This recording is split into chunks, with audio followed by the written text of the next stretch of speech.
This is Kerrigan & Company. I have to tell you, folks, I think lighting in your home is one of the most important things that you can do to keep the house updated.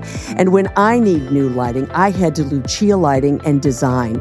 Their spectacular 10,000 square foot showroom inside a beautiful mansion in Lynn, Massachusetts is decorated with both architectural and decorative lighting in every single style. From crystal and traditional to contemporary and modern, the selection is absolutely unmatched. Whenever I'm looking for new lighting, as I mentioned, I head to Lucia Lighting and Design. And when I'm not sure exactly what I'm looking for, I rely on the expert guidance of their design team. I know that they can help me. Learn more and book your appointment today. It's lucialighting.com. Hey, everybody, it's me, Kim. And wow, what an episode we have for you today. Joey Mac, Betty White, and Peter Pan. This is Kerrigan & Company. Kerrigan & Company is here for you. Yes, Kerrigan & Company is here for you. Hi, everybody. It's me, Kim, and welcome to Kerrigan & Company. Great to have you with us today. I am solo today, so nobody keeping me company, or at least no co-host today. And we're doing it because we had 3 guests we wanted to make sure that we could get in, all of them related to the arts field, but in all different ways. We're going to talk to a very famous and wonderful illustrator from right here in Boston who has a wife you may recognize. We're also going to have the opportunity to speak to an author. And we're going to start the show off with a guy that I have not seen for a while, but have had the great pleasure of interviewing a few times, but somebody that we all love, part of an incredible group, New Kids on the Block. I am so excited to welcome Joey McIntyre. Joey McIntyre with me. Joey, so good to see you. Good to see you. Good to be here. What's the deal? You don't age. Well, I don't know. Maybe it's the California sun. I can't complain. Listen, I saw some video of you just recently, and you were back here on the East Coast in Boston. And I mean, you were cold, and I was like, come on, Joey. You know what this is about. You know, the funny thing is, it's when you're not used to it, it's charming. I know you guys are sick of it now, and you're like, 60-degree day is like heaven on earth. I know that. I mean, I grew up in Boston, but I kind of like the cold. Keeps you, I think that might be it too, All this idea of the cold plunge, and we're talking about cold is good for you, so... Listen, you got to soak it up, I guess. After a winter like we've had here, if cold plunges are good for you, then we all ought to be about 40 years younger, because I'm here to tell you it has been cold and miserable. That is for sure. I know. You are starting 2025 out on quite the foot. A real positive one with dropping a new album, Freedom. Tell me all about Freedom. I know it's an autonomous album, and I know you've been really excited about getting this one out. Yeah, I mean, making a full-length album is an accomplishment. I think it's almost like in the music business, it's like writing a book instead of just an article or something. Yeah. It was important to me. I was in good form. I've been doing a lot of solo shows. My friend and co-writer, Sean Thomas, he and I have been touring, and then we did like half the New Kids album that we just did last year. It's a great album. So I guess I was in fighting shape. I did feel like as a writer, I was able to honestly address some of the things that I was going through. Now, not that it's super explicit. I think it's just a vibe of like owning my space. Obviously, I'm so grateful for what the New Kids have been able to experience, and just a great history and hanging in there as, we're family, and then we have, amazing fans, and coming from Boston, there's a lot to that recipe that we've enjoyed.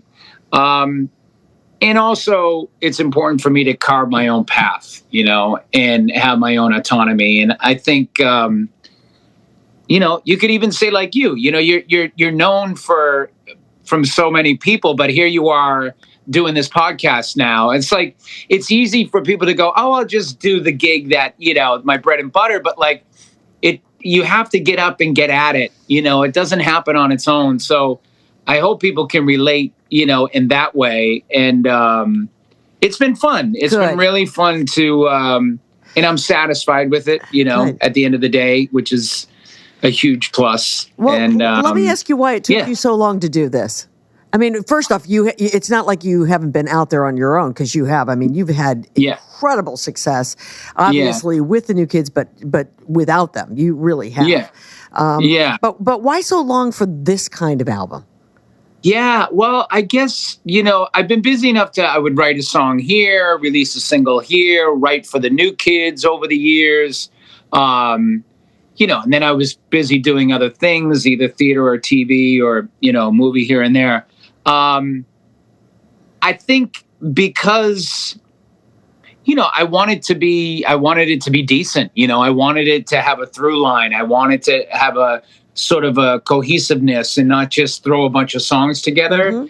And that was a process, and it took, intention. I'm actually reading my good friend Debbie Gibson, who we call each other pop soulmates, but we've reconnected over the last few years, and I'm actually reading her book that's going to be out in the fall. Anyways, I'm going to tell her to do your podcast, do this thing. So what I'm getting at is she just finished an album. She's written tons of songs over the years, but like I saw her finish an album a few years ago, and I really admired the work ethic, you know what I mean? And the grit that it takes to finish that kind of a project. And it's great. It's 10 songs, it's 32 minutes. It's a commute, it's a bus ride, it's a train ride, but it packs a punch. So, let me ask you this. So I feel like this kind of album is sort of a pinnacle for somebody like you. So what do you do next? I mean, what comes after this? Yeah, well, you play the House of Blues in Boston, which is not tiny. I mean, I know the New Kids can play Fenway Park, so spread the word. April 25th. Bring the kids. Don't worry, we'll spread that. I promise. So I definitely wanted to, because I'm a theater kid. Shout out to the Footlight Club in Jamaica Plain, which is actually the oldest community theater in America. Bostonians, you should know that. I'm a theater kid, so when I make music, I always have to perform it. Like they go hand in hand, the visuals. So I'm doing about 17 dates in April, and Boston is what is it? Friday, April 25th at the House of Blues. Right. And I'm building a show that really helps tell the story about the album. So it has a conception to it. It's, again, not just me going up there and singing some songs. So that's challenging. That's, I got that ready to go. I love that concept, by the way. May I shoot a sequel to my Christmas movie? I did a Christmas movie this past Christmas on the Roku channel. Yes. Called Jingle Bell Love. And it did so well, they want to make another one. So there you go. And then after that, we go off to Vegas. The New Kids have the residency in Vegas. Sure, absolutely. Wow. Oh, so busy, so good, so good. New Kids, every time you guys get back together, is it good? Well, right now, first of all, I think we'll always be together. I mean, there was that time when we broke up and we never thought we would get back together. We had like a 15-year break. I mean, that's part of the magic, I guess, is take a break. But now we've been together longer than we were the first time around. And, we've been able to just keep it fresh, keep it exciting, add new music, add a new tour. We really want to surprise the fans and they keep surprising us. I mean, they keep showing up. We had a great tour last summer. It was hot as you know what outside. But it was kind of epic. We hadn't done outdoor shows in a while. And now we're going back to the air-conditioned theater in Vegas. In Las Vegas. But it's a really, it's tricky. And I talk about that in my album, is that, these guys are like my family, you know what I mean? So it's almost like a family business, Sure. And so, you think of it as like a family restaurant or a family business, or, whatever, and sons, it's like, it's a blessing, but it's like, it's a lot, Sure. because we've always chosen family before business. And that's not easy sometimes. I think you also just have to be lucky. It's like lightning in a bottle. I think a lot of people think it's easy to put boy bands together, but when you look at the fact that there hasn't been a lot of them, you know what I mean? There's moments in time, but the successful ones, it's like lightning in a bottle. So you're kind of riding this magical wave, and certainly the new kids, have been super lucky. But we try to work hard, and we try to earn, all the good stuff. So tell me what the difference is, and I'm sure it's dramatic, and I don't know if we have enough time for you to get into all of it, but the difference, you joined those guys. I didn't realize you were like 12 or 13 when you joined 12, them. yeah. No, it is family. You were just a baby. Yeah. And now here you guys are. You're adults. You got kids of your own. You've got kids older than you were when you started with them. Yeah, they're all older than when I started. Yeah, I know. Yeah. This is a whole new dynamic. So when you get up on the stage and you look around at each other, it's got to be completely different. And the crowd's different too. The crowd's different. I mean, we have our baby blockheads, the second generation. Yep. It was fun that was the cool thing about playing the outdoor, because we played with the Xfinity. We called it Great Woods back in the day. But, you have those the lawn seats, so that we had these packages, you know what I mean? So, I mean, we have young fans, but there was a lot of them out there, and we're out in the crowd. We're famous for going out into the crowd, and I'm reaching out, and there's, these 12, 13-year-old girls like losing their minds. Now, granted, I just happen to be the guy that was on the stage and now in front of their face. I'm not claiming that they're going crazy about me, but it is fun to watch that. And I think we bring a brand of entertainment that a lot of the kids don't see. You know what I mean? I think I agree. What they grow up around is, they like the raves. They like the jumping around. Some dudes on a microphone with some, fire in the background and, fireworks. But like, we came up a different way. We had to sing and dance, and really bring it. So I think they, they're surprised by that. Yeah. It's so fun. I think it's also fun because I have to tell you, now I have a daughter, and she's a little bit older, but when I talk about you guys, and now she's had this opportunity to see you guys out, because, there's a period you weren't together, like you said, 15 years. She's like, Mom, they were so cool. That is so fun. So it really is fun to bring another generation in. Something I'm sure that when you were back in the original days, you were never thinking about, wait till the next generation sees. No, it's been a trip. We haven't messed it up yet. No, you're doing great. It's fun. We just keep trying to keep it fresh and new and exciting, Hey, I want to talk to you. You got the new album, obviously, Freedom, and we're reminding everybody that you're going to be over at the House of Blues on April the 25th. So don't miss that, and be sure you get your tickets because they are on sale now. Theater's been a big part of your life. And how cool is it right now that you can say that you were in Wicked? Because, of course, Wicked has had this resurgence that is just crazy. But tell me about that part of your life. You love that? Is that something we're going to see? I do. Well, like I said, I grew up in Jamaica Plain. We have the monument there, and it's like the center of town. And right off the monument is this. I didn't know how lucky we were growing up, but it's a 200-seat theater. It's called the Footlight Club. Mm-hmm.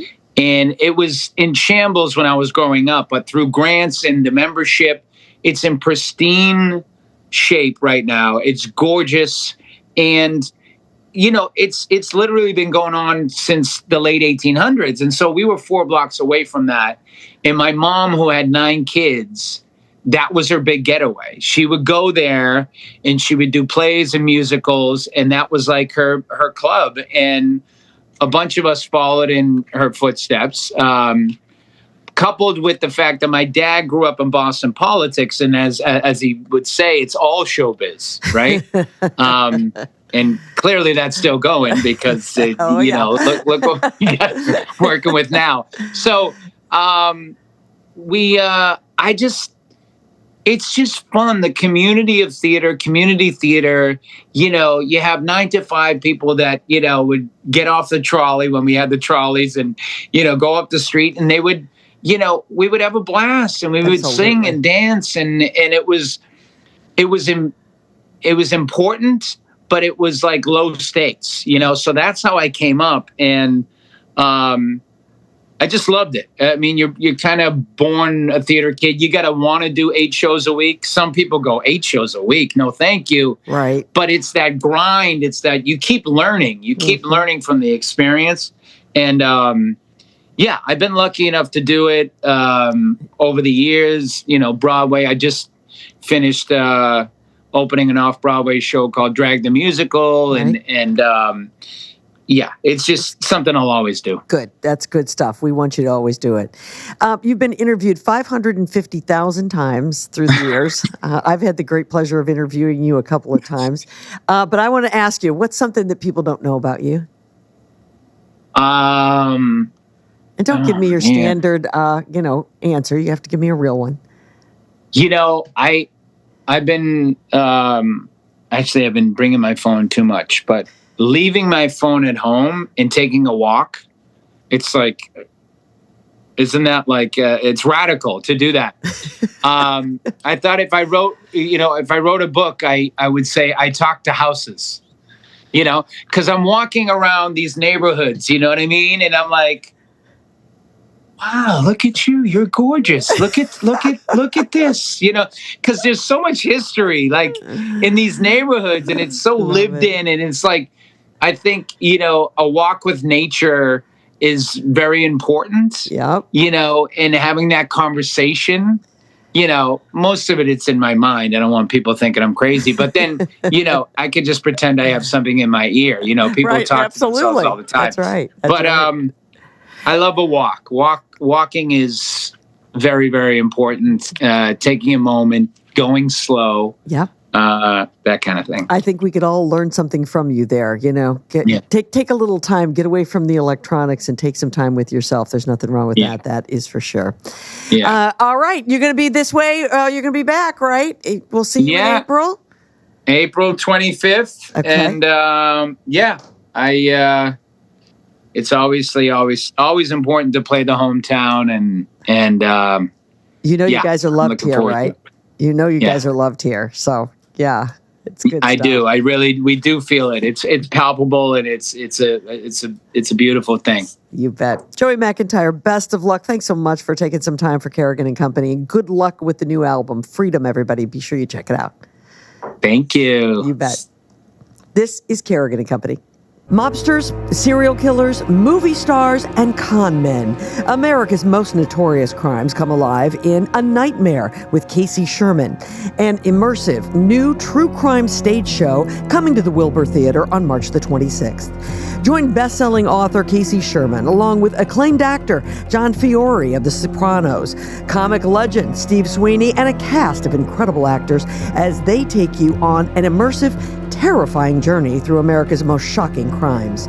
Proceeds from A Nightmare with Casey Sherman will benefit the Pete Frates Family Foundation, which supports local patients living with ALS. Get your tickets to A Nightmare with Casey Sherman coming to the Wilbur Theater on March the 26th at thewilbur.com. That's thewilbur.com. This segment of Kerrigan and Company is brought to you by Lucia Lighting and Design, where people in the know go for the best possible lighting and design experience. Welcome back, everybody, to Kerrigan and Company. So great to have you with us. Today, I'm flying solo with a number of people keeping me company, but no one co-hosting. Long story. Don't need to get into that, but I am very excited about my next guest. This is someone that I've known for a long time, but did not realize the extent of his unbelievable talent. Joining me is Dale Stefanos. Yes, we're going to get this out there. This is Maria Stefanos' husband, and that's how I have known Dale. But Dale is an incredible artist. You're so many things. I'm not going to get into so many of the different things, but artist, absolutely first and foremost. Professionally, yes. Yes.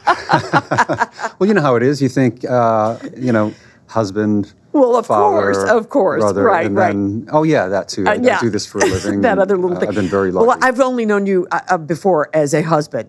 Right. So, but now I'm meeting you. Well, as that's an kind of artist. been my social role. It's like, oh, you're the husband. Yes, I'm the husband. Yeah. I have one at home who has dealt with that same thing, I have to tell you. But you're also an illustrator, which I kind of look at those as two different things. Do you? Artist and illustrator? Yeah. Yes, very much. Absolutely. Very much. I teach, and what I always tell my students is, do you, in your thinking, do you ask questions or do you solve problems? If you ask questions, you're probably more likely to lean towards being fine art.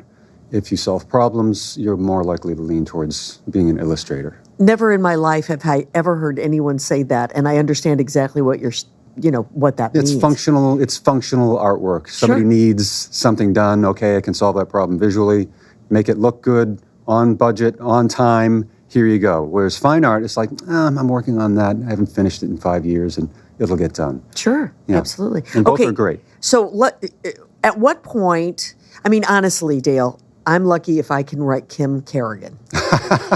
So at what point did you realize that you had this incredible talent? And I want to say, folks, we're going to show you some of the photos and some of his work, but he is an incredibly talented individual. At what point did you realize this? I think, I got a lot of reinforcement when I was a kid. We had this, I grew up in Swampscott, and well, that was the first positive thing that happened to you. I know.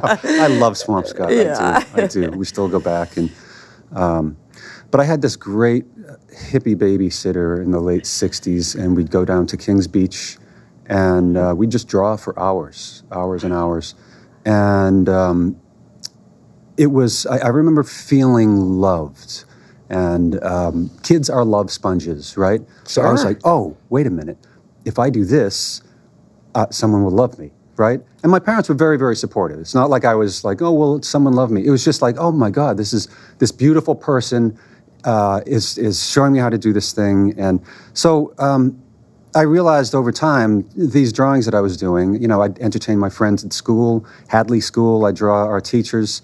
It was they were my ambassadors. They were much better ambassadors for me than I was by myself. Mm-hmm. So it wasn't a matter of thinking, oh, I have this talent, as much as it was like, this is a really easy way for me to communicate and to bridge the gap between being awkward and kind of being cool. Do you think that's kind of the way a lot of artists recognize their talent?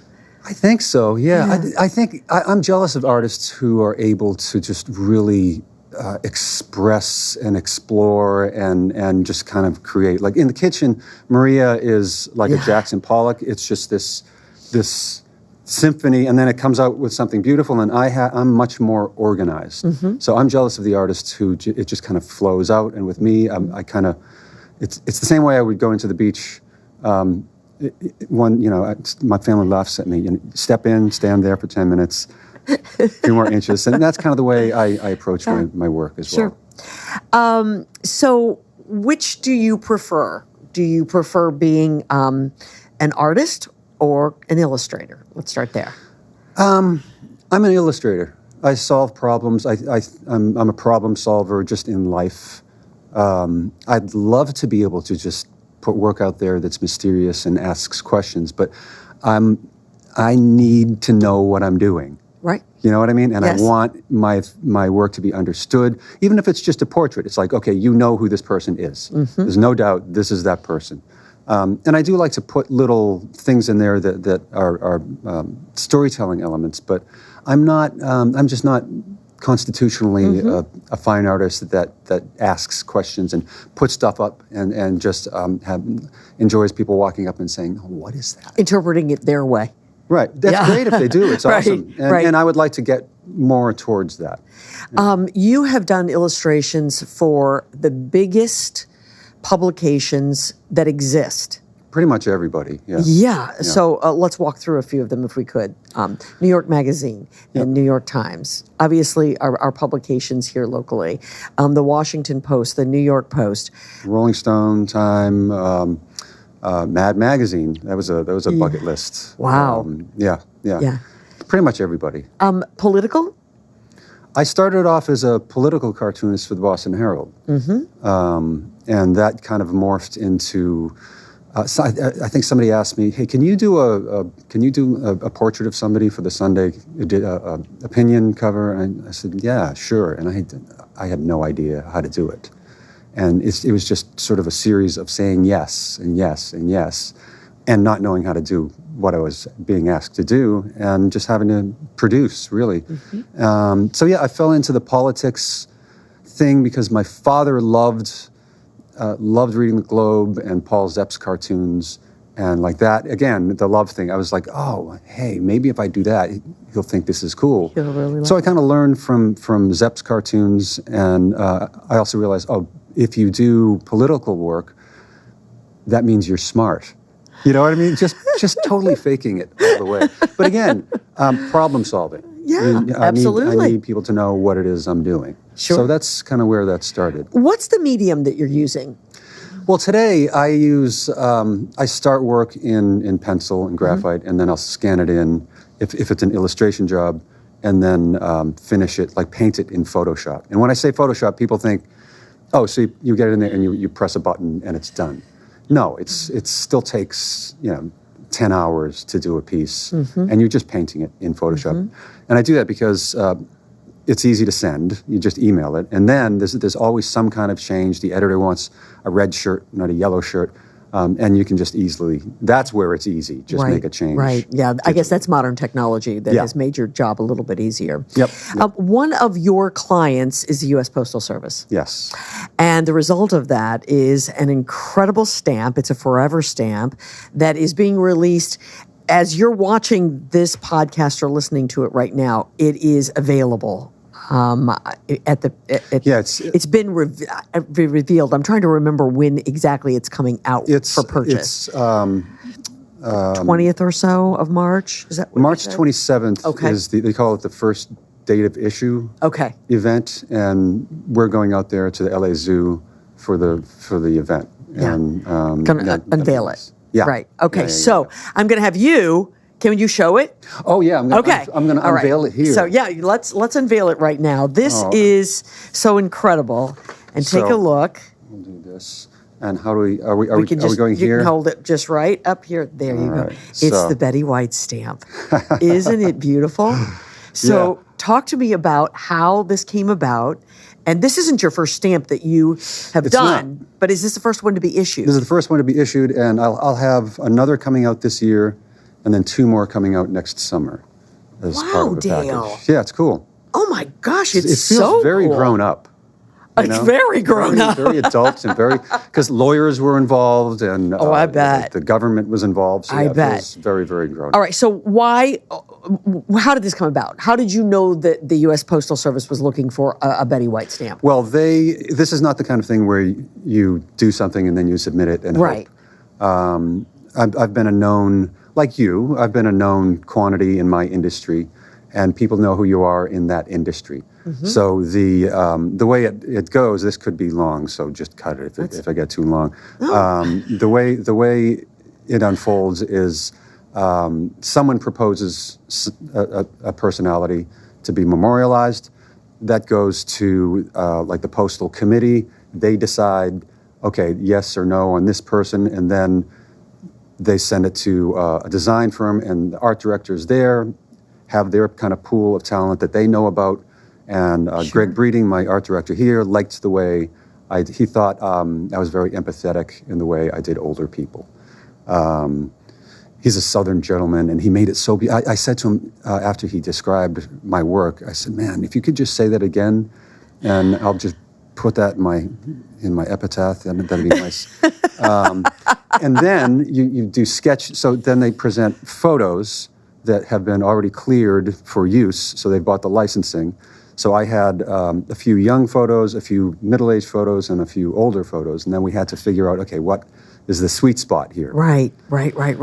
Then I do sketches. I did about a dozen sketches, different colors. Well, before that, the family wanted her animal rights activism to be reflected in the stamp. So it goes through a postal board, citizen board, and then the family. So the family has a say in what happens. And so Greg and I were just thinking, okay, an animal in the stamp, like lemur, giraffe, like chimp, cat, dog. If it's a cat, white, brown, calico. You know, that gets into so much. Yeah, it's like, oh no. And like I said, these things can die on the vine if the family is not on board. So at that point, I was just thinking, oh man, I don't know if this is going to work. And I was sitting across from Maria at breakfast one morning, and she was wearing some kind of animal print thing. And I doodle at breakfast, and I looked at her earrings, and then I noticed I had doodled a paw print, and I just said, oh, maybe if I just make one of Betty's earrings a paw print, we could satisfy the animal rights requirement here. Right. I did that, sent it to Greg. We sent it to the family. They loved it, and here we are. Yeah. Look at you. That is so great. Yeah, so it's a lot more than, I think I'll just draw a picture today. Absolutely. It's very involved. It is beautiful. And if Betty White were here today, she would tell you that. I think she'd like it. I think she would too. Yeah. I think you've caught her mature, but so warm. And I love it. I love that it's in purple, the purple color. Yeah. I think that is absolutely stately and sort of queen-like, right? It's royal. Yeah. And Betty White was royal. So, congratulations. Yeah, thank you. That is so exciting. Yes. It's very exciting. When Maria told me that had happened, I was just like, my goodness gracious. I mean, I've never known anyone who... The funny thing is, I finished this 2023, early summer or midsummer 2023, something like that, maybe the fall. And I didn't hear anything back. I sent it. I'm like, great, got paid. Okay. Crickets, didn't hear anything. Wow. I teach an online class out of my house, and I came out one day from my class, and Maria just starts spitting CNN, Time, Reuters, AP. So it was just blowing up. They had announced it was coming out. So I'm like, what are you talking about? And so that's how I found out it was actually coming out. Oh, deal. Well, it's what an honor that is. It is really terrific. Are you at liberty to talk about any of the other ones you're working on? Okay. No. I will say that the two that are coming out next summer will be unveiled in Boston. Oh, so wow. I won't have to. Cool. Yes. Pay for hotel. And are those definite? Yes. They're settled. Yep. So interestingly enough, because we talked about this and you said, the family, and they were lovely to work with, obviously, in this situation. But you've had other family members in the past that have done away with your potential stamps and some things. Yeah. And I understand if your mother or your father or your brother is going to be memorialized on a stamp, you want them to be honored in the way you think is right. And families are complicated, and maybe there are arguments, and people don't see things the same way. So the more people you put into the mix, the more complicated it becomes, and sometimes it doesn't work out. Yeah. That's not just when you're sketching out stamps, I can assure you. Yeah. Well, it's terrific, and again, it's going to be available here, folks, at the end of March. So be sure that you check it out, and you'll know that comes from this fabulous artist right here in Boston. I want to tell everybody about your website because first off, it's beautiful. Oh, thank you. Secondly, it features a number of pieces that you have done so people can see some of the portraits that are magnificent, Dale. Thank you. I mean, really. I thought some of them were photos. Oh, well. So I hope that's the ultimate compliment. I actually thought it was they were photos. But more importantly, I really hope people will go to the website because I want them to read your blogs. You have blogs, and your writing is, I would say, matches the talent of your sketching and your drawing. That's quite a compliment from someone who writes every day. It's true. Yeah. It's true. I was really taken by the blogs, and I sat and read as many of them as I could, and I really hope people. So. The website is Dale. It's DaleStefanos.com. It's also Dale'sIllustration.com. I tried to wrangle Dale'sArt.com, I think, but DaleStefanos.com will do it. Really want to suggest to people that you go and you take a look because it's really a delight. Thank you for coming in. I'm so glad to see you, and congratulations. I appreciate it. Thank you. It's always nice to have a conversation with someone who's very easy to talk to. Right? So thank you so much. Well, that is very sweet of you to say. I feel the exact same way. So, Dale, thank you very much. And again, folks, be sure you check it out, DaleStefanos.com. You're going to be glad you did. This is Kerrigan and Company. I have to tell you, folks, I think lighting in your home is one of the most important things that you can do to keep the house updated. And when I need new lighting, I head to Lucia Lighting and Design. Their spectacular 10,000 square foot showroom inside a beautiful mansion in Lynn, Massachusetts is decorated with both architectural and decorative lighting in every single style. From crystal and traditional to contemporary and modern, the selection is absolutely unmatched. Whenever I'm looking for new lighting, as I mentioned, I head to Lucia Lighting and Design. And when I'm not sure exactly what I'm looking for, I rely on the expert guidance of their design team. I know that they can help me. Learn more and book your appointment today. It's lucialighting.com. If you like rum, you're going to love Rumson's Rum, New England's most award-winning rum brand. Rumson creates distinctive and savory flavor profiles by hand-selecting and marrying the finest barrel-aged Caribbean rums. The spirits are then blended and finished in the New England Rum House. Choose from Rumson's Gold, Spiced, Grand Reserve, or Coffee Rum, which is smooth and sweet with a warm roasted coffee flavor, a hint of vanilla, and a decadent buttery finish. Find Rumson's at liquor stores or ask for it at your favorite restaurant. Learn more at rumsons.com. That's rumsons.com. Rumsons. Life lived, life enjoyed. Welcome back, everybody. Great to have you with us here on Kerrigan and Company. I'm very excited about our next guest.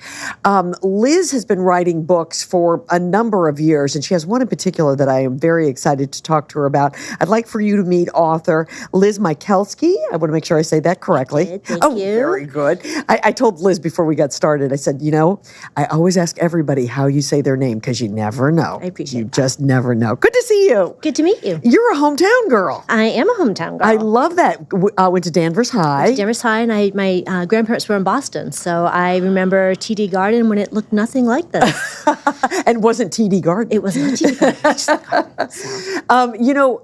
I did a little research on you and you as an author. And one of the things that I think is so cool is that you are an author who loves sort of fairy tale fantasy. And I love that genre. I really, really do. For me, one of my really big influences was when I was in second grade, a parent, I had a birthday party and someone couldn't attend, and the parent came by the next day and dropped off this beautiful book, and it's the kind that you would see on like a gift table. And it was the Brothers Grimm Unabridged. And I was like, oh, and I remember this parent as being very strict. And I was delighted. I was a huge reader. And I read it, and I was like, oh, my God, if she had known what was in this book, I never would have gotten it. Because fairy tales originally are very dark. Right. And they're all about, for me, they're kind of like group memories that we kind of pass down from generation to generation because we change the details and we change the characters, but the messages are the same. It's, don't go into the dark forest at night. Stay on the path. Be aware of strangers and be aware that sometimes the people who love you the most are the ones who will hurt you the worst. Yeah. Wow. Isn't that interesting? I mean, I think I've never really stopped to think about it, but with you saying that, a few things are coming to mind. I've always thought this about, which is a little bit different from fairy tales, but I've always thought that about Disney movies, which are based in sort of that fairy tale idea. And there's always the bad guy, and then there's... And the parents always die, and, There's always something dark. There always is. But fairy tales are much darker than the Disney movies. I mean, I think a lot of the Disney movies have really sanitized it. For example, my book is based on Peter Pan. And when I wrote this book because I realized as an adult I had never read Peter Pan. I had read pretty much every other fairy tale out there, but this one had somehow escaped me. And when I read it, it is for children. It's got adventures and pirates and mermaids, but it's really dark, and it has this bittersweet thread that runs through it, like most great children's literature does. And I thought, this really isn't a children's story. Aside from on the surface, it's really a tragedy. Right. And the story is, I don't know if you've ever had a chance to read the original. I have not read it, so share it with it's us. Wonderful. Right. But it's really a tragedy, and it's about this boy who has everything in the world except the one thing he truly wants, and that is to be loved. and he will never be loved, and J.M. Barrie says that in the book, and the thing that's really stopping him is himself, which I love because we all kind of make our own cages. Sure, don't we? absolutely. Well, so you read that, I did and that. you decided that you would write a book, a fairy tale, and the name of it, Darling Girl. And I have read just excerpts. Unfortunately, I did not have an opportunity to read the entire book, but excerpts. And I want you to share with our listeners, first off, what the book is about, and then why you decided that you needed to write this. So I went down, one of the best things about being a writer is that you can go down the research rabbit hole and then not write for a long, long time. And I, after reading Peter Pan, read everything I could find about J.M. Barrie. And he had a really tragic life. He was a very sad person. The key turning point in his life was when he was about 6. He had an older brother, David, who was the star of the family. And it was David's, the eve of his 14th birthday, he went ice skating. He tripped and fell. One of J.M. Barrie's biographers thinks that what he tripped and fell over was his younger brother, hit his head, and died. Oof. Never woke up. And this destroyed his family. His mother, who was a strong woman, went into her bedroom and didn't come out. The family didn't know what to do, so they kind of pushed little J.M. Barrie in at 6. And he stood in the room with his hands in his pockets, the way his dead brother used to stand. And he writes about this in his autobiography. And he whistled this little tune the way his brother used to whistle, and his mom sat up in bed. And she said, "Davy, is that you?" And J.M. Barrie had to say, "No, Mom, it's just me." And that influenced everything for the rest of his life. So I thought about what kind of person would write Peter Pan the way he is in the original. And he's really not, I hate to say this for Disney fans, but he's really not a nice person. He's very kind of callously cruel. And that kind of informed who my Peter Pan turned out to be. So I wrote the book. And I think for a lot of writers, I am not unusual in that I don't always know. I think I know what I'm writing about, but I don't know till I'm done. And I gave it to a friend to read and said, could you take a look? And she said, yes, what's it about? And I said, Peter Pan. And it had something about Peter Pan in the title. And she came back to me 3 weeks later, and I was like, what did you think? And she was like, it's not about Peter Pan.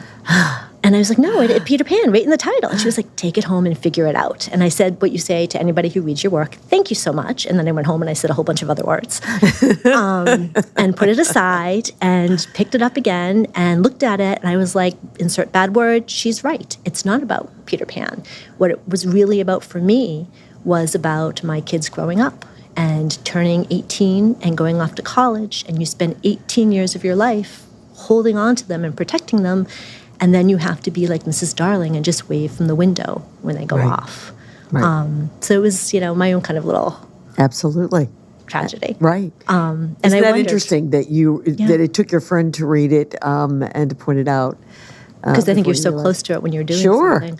And I always wondered what Mrs. Darling felt when Wendy went off. And then later on, when it was Wendy's turn, because in the original, Wendy has a daughter and Peter Pan comes back for her, and she's at the window and she just lets her go. And I was thinking, is she sad? Is she worried? Is she upset?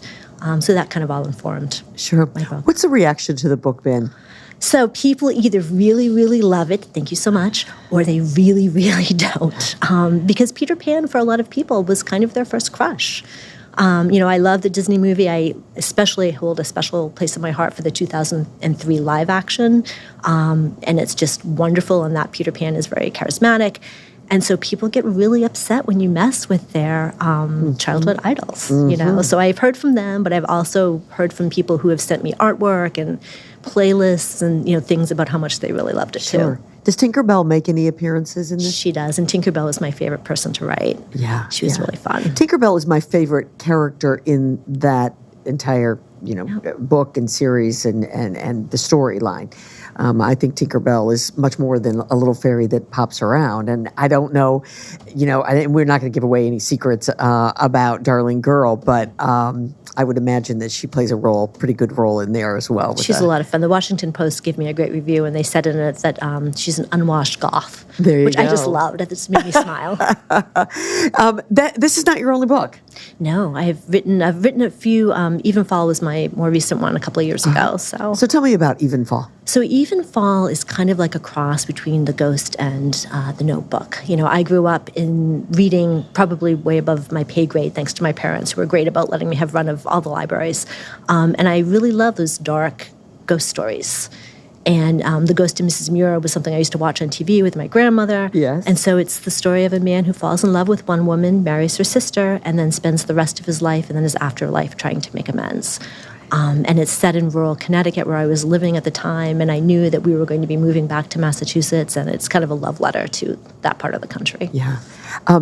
I think that is fascinating. I love it. Where do you come up with a story like that? I always ask writers, you know, how do you see that in your mind? What made that story come to you? So the funny thing for me is that a lot of my books actually kind of start in dreams, which sounds crazy, but I've always been a very dramatic dreamer, and I'll wake up with a line or a scene in my head. Yeah. And the first line of that book just popped into my head one morning when I woke up. Wow. So And that took you there. that took me there. Yeah. So are you a writer who knows the end before you begin the book? Yes, I always know the end. I don't always know how I'm going to get there, Yeah. which is occasionally concerning.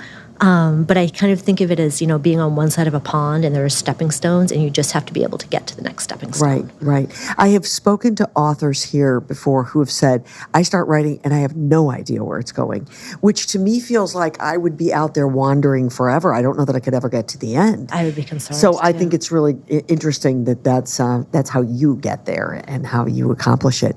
What's next? I'm Are there more working books? on another dark fairy tale right now. I don't want to say which one, but I really love kind of those dark, twisty stories, and I hope that my readers do too.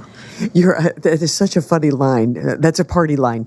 I'm into a dark fairy tale. Oh, that's terrific. Well, listen, best of luck to you. I think that this is such a great, I actually think that the dark fairy tale is a really great way to go. I think it's exciting and something different. As I said to you, the fascination of fairy tales in that genre is really great. Let's tell everybody how they can get the books, though. Even Fall is available pretty much where books are sold. Okay. You can always request them. Okay, great. And the same with Darling Girl. They're online and they're in bookstores. Right, and there's hardback and paperback, which is really terrific. And how soon till the next book? I don't know. Ask me in a couple of weeks. We'll get back to you.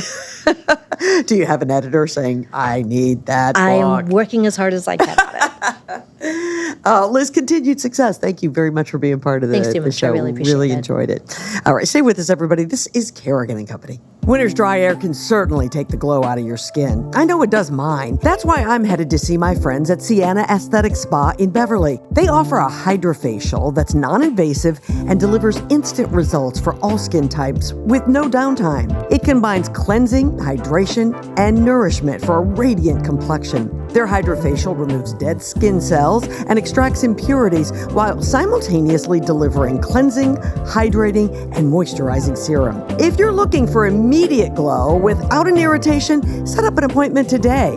Go to siennaesthetics.com. This segment of Kerrigan and Company is brought to you by Sienna Aesthetics Medical Spa. Take years off your face with the very latest technologies at Sienna Aesthetics in Beverly. Well, that's going to do it for this edition of Kerrigan and Company, a special edition. We're taking a look at the arts. Cannot wait for that stamp to come out. And be sure you check out Joey McIntyre, his show at the House of Blues. It's on April the 25th. Tickets are on sale, so be sure you check it out. Thank you for being with me today. And a quick reminder that on YouTube, we'd love it if you would subscribe and be sure that you follow us on all of our social.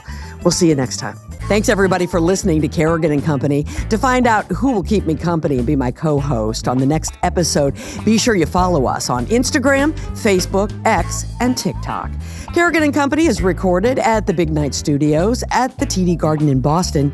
You can view the podcast on YouTube and listen to it wherever you get your podcasts. Be sure you tell a friend. The executive producer of Kerrigan and Company is David Thompson.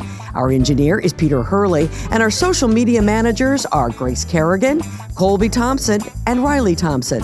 See you next time.